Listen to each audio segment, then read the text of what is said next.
साथियों, हम लोग dice data capture format, dice के आंकड़ा संग्रह प्रपत्र में विद्यालय का स्तर, जो 14वें नंबर पर विद्यालय का स्तर स्कूल कैटेगरी के बारे में चर्चा कर रहे थे।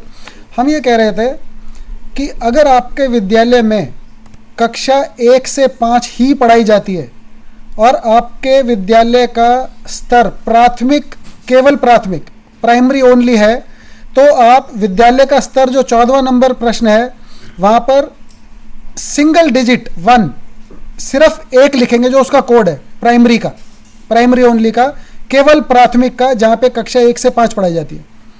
अगर आपके विद्यालय में कक्षा 1 से लेकर 8वीं तक पढ़ाई जाती है, मतलब प्राथमिक तथा उच्च प्राथमिक, प्राइमरी विद अपर प्राइमरी, अगर इस तरह का स्कूल है, अगर इस तरह की कैटेगरी है तो कोड नंबर 2 लिखेंगे। अगर विद्यालय में कक्षा 1 से लेकर 12वीं तक पढ़ाई जाती है और आपके विद्यालय का स्तर प्राथमिक, उच्च प्राथमिक, माध्यमिक तथा उच्च माध्यमिक, primary with upper primary, secondary and higher secondary, सारी स्टेजेस, चारों स्टेज, एक विद्यालय में 4 स्टेज हो सकती हैं। प्राइमरी ओनली केवल प्राथमिक, अपर प्राइमरी ओनली केवल उच्च प्राथमिक, माध्यमिक केवल माध्यमिक, सेकेंडरी ओनली केवल उच्च माध्यमिक, ओनली हायर सेकेंडरी। अगर वो चारों स्टेजेस, चारों सेक्शंस आपके विद्यालय में है, 1ली से 8वीं तक, 9वीं से 10वीं तक, 11वीं से 12वीं तक, मतलब 1ली से 12वीं तक का अगर विद्यालय है तो आप उस विद्यालय की स्कूल कैटेगरी, आप उस विद्यालय का स्तर, विद्यालय की श्रेणी कोड नंबर 3 लिखेंगे। अब यहां पर जब विद्यालय की श्रेणी अगर 3 है, अगर primary with upper primary, secondary and higher secondary, प्राथमिक के साथ उच्च प्राथमिक तथा माध्यमिक तथा उच्च माध्यमिक, अगर ये सभी श्रेणियां आपके विद्यालय में है तो आपको जो डेटा कैप्चर फॉर्मेट मिलेगा, आपको जो आंकड़ा संग्रह प्रपत्र प्रिंट होके मिलेगा, उसमें क्लास में एनरोलमेंट में भी कक्षा 1 से लेके कक्षा 12वीं तक के कॉलम प्रिंट होंगे। अगर आपका विद्यालय 1ली से 8वीं तक का है तो आपका जो प्रपत्र मिलेगा, आपका जो डेटा कैप्चर फॉर्मेट मिलेगा, उसमें एनरोलमेंट में आपको कक्षा 1 से लेके कक्षा 8वीं तक के ही कॉलम मिलेंगे, 9वीं, 10वीं, 11वीं, 12वीं के कॉलम ही नहीं मिलेंगे, तो आपको भरने में दिक्कत नहीं होगी। अगर आपके विद्यालय का स्तर केवल माध्यमिक या केवल उच्च प्राथमिक, अगर upper primary only, upper primary मतलब जहां पे सिर्फ 6ठी, 7वीं और 8वीं, अगर आपके राज्य में 8वीं, 7वीं और 6ठी ये उच्च प्राथमिक का पार्ट है, तो और upper primary, that means upper primary only, तो आप कोड लिखेंगे 4। अगर विद्यालय में माध्यमिक से हाई स्कूल, दैट मीन्स उसका मतलब है कक्षा 6 उच्च प्राथमिक से हाई स्कूल 12वीं तक, 6ठी, 7वीं, 8वीं, 9वीं, 10वीं, 11वीं, 12वीं, अगर ये 6ठी से लेकर 12वीं तक का विद्यालय है तो आप कोड लिखेंगे 5। अगर आपके विद्यालय में कक्षा 1 से 10, 1ली से लेकर 10वीं तक का विद्यालय है तो आप कोड लिखेंगे 6। अगर विद्यालय 6ठी से 10वीं तक का है, बहुत सारे राज्यों में, जैसे हरियाणा में भी बहुत सारे राज्यों में ज़्यादातर विद्यालय 6ठी से 10वीं तक के हैं, तो वहां पर आप कोड लिखेंगे 7। 8 कोड अब तब लिखेंगे अगर केवल माध्यमिक विद्यालय, ओनली सेकेंडरी, तो आप सिर्फ एक कोड लिखेंगे, कोड नंबर 8, जहां पे सिर्फ 9वीं और 10वीं है। अगर आपके विद्यालय में 9वीं से लेकर 12वीं तक, 9वीं, 10वीं, 11वीं और 12वीं, 9 to 12, तो आप क्या लिखोगे, वहां पे कोड आपका आएगा 10 नंबर, जिसका मतलब है माध्यमिक के साथ उच्च माध्यमिक, secondary with higher secondary classes, तो आप कोड 10 लिखोगे। कोड नंबर 11 आप तब भरोगे अगर विद्यालय में सिर्फ 11वीं और 12वीं पढ़ाई जाती है। कुछ ऐसे राज्यों में जूनियर कॉलेजेस में भी 11वीं और 12वीं को काउंट किया जाता है, तो वहां पर कोड 11 लिखा जाएगा। Code number 11 school category, code number 11 means higher secondary only, केवल उच्च माध्यमिक। जो 14वां नंबर प्रश्न है विद्यालय का स्तर, इंग्लिश में स्कूल कैटेगरी, ये आपको बहुत ध्यान से भरना है। ध्यान से मैं इसलिए बोल रहा हूं भरने को क्योंकि यहां पे इस मंथ से इसलिए इस प्रश्न पे बार बार जोर दिया जा रहा है, क्योंकि इसी प्रश्न के आधार पर आपका सारा डेटा कैलकुलेट होता है। इसी प्रश्न के आधार पर आपका अगले साल का डेटा कैप्चर फॉर्मेट प्रिंट होगा। आपका अगले वर्ष भी डेटा कैप्चर फॉर्मेट, आंकड़ा संग्रह प्रपत्र, इस प्रश्न के ऊपर, इस प्रश्न में जो आपने वैल्यू लिखी है 14 नंबर प्रश्न पर स्कूल कैटेगरी में, विद्यालय के स्तर में, आप जो यहां लिखेंगे उसी के आधार पर आपकी डेटा एंट्री होगी। अगर आपने लिखा कक्षा 1 से 8 पढ़ाया जाता है, कोड नंबर 2, तो जब ये डेटा एंट्री के टाइम पे डेटा एंट्री ऑपरेटर के पास ये प्रपत्र पहुंचेगा, ये जब डेटा कैप्चर फॉर्मेट पहुंचेगा, वो सिर्फ 1 से 8 के बीच में ही एंट्री कर पाएगा। 9वीं 10वीं 11वीं 12वीं में कर्सर नहीं जाएगा, कंप्यूटर में कॉलम डिसेबल हो जाएगा, आप वहां एंट्री नहीं कर पाएंगे। तो आपको यह प्रश्न विद्यालय का स्तर बहुत ध्यानपूर्वक भरना है हेडमास्टर साहब को। इसके बाद इसी प्रश्न से जुड़ा हुआ एक और प्रश्न है 15वां नंबर, विद्यालय की सबसे छोटी कक्षा, विद्यालय में न्यूनतम कक्षा। अब विद्यालय अगर 1 से 5 का है, उसमें अब विद्यालय की न्यूनतम कक्षा जो वहां पे पढ़ाई जा रही है, अगर विद्यालय में न्यूनतम कक्षा 2 है, होना नहीं चाहिए लेकिन रेयरली अगर किसी केस में विद्यालय में न्यूनतम कक्षा 2 में ही पढ़ाई होती है, 2 3 4 5 में, पहली कक्षा है नहीं वहां पे, तो यहां पे विद्यालय की न्यूनतम कक्षा 2 लिखेंगे। हालांकि आपका स्कूल कैटेगरी जो इससे पहले वाले प्रश्न में आपने लिखा, वहां पे आपने 1 लिखा होगा, कोड 1, कक्षा 1 से 5 तक के लिए, लेकिन न्यूनतम कक्षा जिसमें पढ़ाई की जा रही है, जिसमें पढ़ाया जा रहा है, वो आपको यहां लिखना है। इसी तरह अगला प्रश्न है विद्यालय की सबसे बड़ी कक्षा, उच्चतम कक्षा। अगर आपका विद्यालय 1 से 12 तक का है, लेकिन अभी 12वीं, वहां पर विद्यालय का अप्रूवल, विद्यालय की जो मान्यता है वो पहली से 12वीं तक की है, मान लीजिए एग्जाम्पल के लिए, उदाहरण के लिए पहली से 12वीं तक है, लेकिन वहां पर अभी 12वीं चालू नहीं हुई है, 11वीं तक ही पढ़ाई की जा रही है, तो आप विद्यालय की सबसे बड़ी कक्षा 11 लिखेंगे, 12 नहीं लिखेंगे।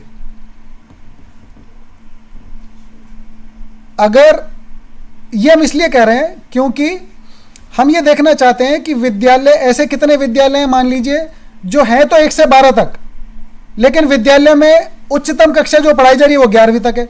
उसका मतलब है अभी स्कूल में 12वीं के बच्चे नहीं है, 12वीं की शिक्षा प्रदान नहीं की जा रही है। इसके बाद एक और बहुत ही महत्वपूर्ण प्रश्न है विद्यालय का प्रकार, स्कूल टाइप। कोड नंबर 1 केवल बालकों के लिए, for boys only, boys only school है। अगर केवल बालकों के लिए है तो आप कोड 1 लिखेंगे। केवल कन्याओं के लिए, केवल लड़कियों के लिए, ओनली फॉर गर्ल्स स्कूल है, कोड 2 लिखेंगे। को एजुकेशनल है, सह शिक्षा, जहां पे लड़के और लड़कियां दोनों स्कूल में नामांकित होते हैं और उनको पढ़ाया जाता है, कोड 3 लिखेंगे। लेकिन आप इसी के नीचे देखेंगे तो वहां पे 3 जगह यह पूछा जा रहा है, पहली से 8वीं में विद्यालय का क्या प्रकार है, 9वीं और 10वीं में विद्यालय का क्या प्रकार है, और 11वीं और 12वीं में विद्यालय का क्या प्रकार है। 2 साल पहले तक हम यहां पर सिर्फ एक ही प्रश्न पूछते थे, विद्यालय का प्रकार। लेकिन अब अगर आप देखें प्रैक्टिकली, आधारभूत अगर आप फील्ड में देखें तो विद्यालय में क्या होता है। अगर एक विद्यालय कंपोजिट विद्यालय, संयुक्त विद्यालय, जहां पर कक्षा 1 से 12वीं तक पढ़ाई होती है, लेकिन उसमें पहली से 8वीं केवल बालकों के लिए, 9वीं और 10वीं केवल बालकों के लिए, लेकिन 11वीं और 12वीं को एजुकेशनल है, सह शिक्षा है, वहां पे लड़के और लड़कियां दोनों को पढ़ाया जाता है। या उल्टा भी होता है, पहली से 8वीं में सह शिक्षा है, लड़के और लड़कियां दोनों पढ़ते हैं, नामांकित भी होते हैं, पढ़ते भी हैं। 9वीं और 10वीं और 11वीं और 12वीं वो दोनों बॉयज ओनली या केवल बालकों के लिए होते हैं या केवल बालिकाओं के लिए होते हैं। तो इसीलिए हमने इस प्रश्न को 3 भागों में पूछा है। प्रारंभिक स्तर कक्षा 1 से 8 विद्यालय का क्या प्रकार है, 1, 2 या 3, आप बताएंगे, बालकों के लिए, बालिकाओं के लिए केवल, या सह शिक्षा है। हाई स्कूल, उच्च माध्यमिक, 9वीं और 10वीं में स्कूल का प्रकार क्या है, और 11वीं और 12वीं में स्कूल का प्रकार क्या है। यह प्रश्न भी आपको हेडमास्टर साहब को बहुत ध्यान से भरना है। क्यों ध्यान से भरना है, इसी के बेस पे डेटा एंट्री होगी। अगर आपने कह दिया प्रारंभिक में केवल बालकों के लिए, और आगे जब एनरोलमेंट का पार्ट आएगा, जब नामांकन का आप इंफॉर्मेशन दोगे, वहां पे आपने यहां पे आपने बताया केवल बालकों के लिए स्कूल है कक्षा 1 से 8, नामांकन में आपने कहा कक्षा 1 में 5 लड़के और 3 लड़कियां हैं। अब वो मैच नहीं करेगा, क्योंकि यहां तो आप कह रहे हो कि केवल बालकों के लिए, केवल लड़कों के लिए विद्यालय, नामांकन में आप दे रहे हो कि लड़के 5 और लड़कियां 3 कक्षा 1 में। उसकी एंट्री डेटा एंट्री सॉफ्टवेयर में, यूडाइस के सॉफ्टवेयर में, डाइस के सॉफ्टवेयर में, जब कंप्यूटर ऑपरेटर उसकी एंट्री करने लगेगा तो एंट्री नहीं हो पाएगी। तो आपको प्रश्न नंबर 14, 15, 16, 17 बहुत ध्यान से भरना है। उसके बाद प्रश्न नंबर 18 इन सबसे महत्वपूर्ण है। इन सबसे महत्वपूर्ण कैसे, यहां पर हम पूछ रहे हैं विद्यालय का प्रबंधन, स्कूल मैनेजमेंट। यहां पे भी हम 3 तरह से पूछ रहे हैं।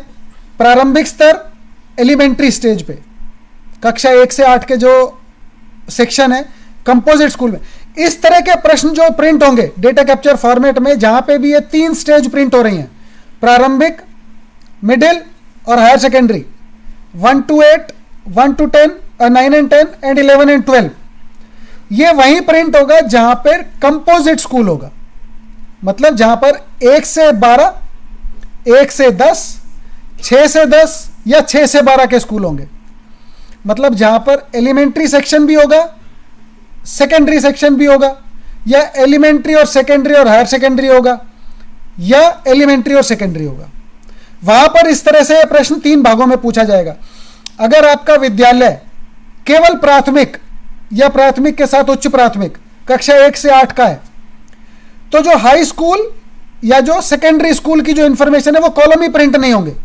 वहां पे सिर्फ आपको पहले वाले बॉक्स में, प्रारंभिक स्तर वाले में, अपर प्राइमरी या प्राइमरी अपर प्राइमरी वाले जो स्टेज है, सिर्फ उसी में वैल्यू भरनी होगी, बाकी 2 कॉलम प्रिंट ही नहीं होंगे। तो हेडमास्टर साहब को कंफ्यूजन नहीं होगी डेटा कैप्चर फॉर्मेट भरने में। जहां पे भी ये 3 स्टेज प्रिंट हो रही है, प्रारंभिक स्तर दैट मीन्स पहली से 8वीं, माध्यमिक स्तर 9वीं 10वीं, उच्च माध्यमिक 11वीं और 12वीं, जहां पर भी ये 3 कॉलम्स प्रिंट हो रहे हैं, उसका मतलब है ये विद्यालय संयुक्त विद्यालय, कंपोजिट विद्यालय। यहां पर आपको विद्यालय का प्रबंधन, स्कूल मैनेजमेंट क्या भरना है देख लीजिए। अगर आपका विद्यालय का प्रबंधन शिक्षा विभाग द्वारा किया जा रहा है, अगर आपका विद्यालय, if your school is managed by department of education, अगर आपका विद्यालय डिपार्टमेंट ऑफ एजुकेशन के अंतर्गत आता है, तो आप विद्यालय में विद्यालय का प्रबंधन का कोड 1 लिखेंगे। लेकिन 1 कहां पे लिखेंगे, कौन से वाले कॉलम में? 3 कॉलम्स हैं। अगर विद्यालय का प्रबंधन पहली से 8वीं तक का डिपार्टमेंट ऑफ एजुकेशन का है, तो पहले वाले कॉलम में 1 लिखेंगे। अगर आपके विद्यालय का प्रबंधन सेकेंडरी का, माध्यमिक का, क्लास 9वीं और 10वीं का प्रबंधन प्राइवेट एडेड है, तो आप प्राइवेट एडेड के लिए कोड नंबर 4 लिखेंगे।